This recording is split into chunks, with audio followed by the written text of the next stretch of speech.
Welcome to Samba Samba. Enjoy the video. You want your music available everywhere. Start by signing in with the same Apple ID on each device, then enable Sync Library in Settings Music. On Mac, open the Music app and import local files using File Import. Once done, make sure the device is on Wi-Fi so uploads won't stall. You're not waiting for backups, you're starting the transfer. Add tracks, playlists, or albums now so the cloud can index them. This ensures your library becomes unified across devices. Next, focus on how Apple Music processes your content. Watch the cloud icon by each track to see whether it's uploading, matched, or needs conversion.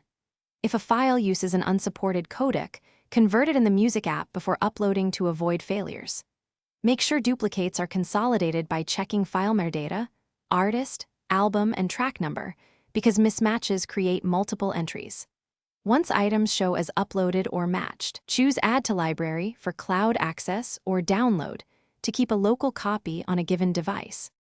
To finish, verify the same tracks and playlists appear on each device and download important songs for offline listening. Make sure metadata and album art match so playlists stay consistent. Edit tags on your Mac if needed, then resync. If something goes wrong, try signing out and back into your Apple ID or toggling Sync Library off and on. Force a root load by re-importing problematic files. If uploads hang, check storage and Wi-Fi. These steps usually clear syncing errors and restore a unified library. Thanks for watching. Consider subscribing if we helped you.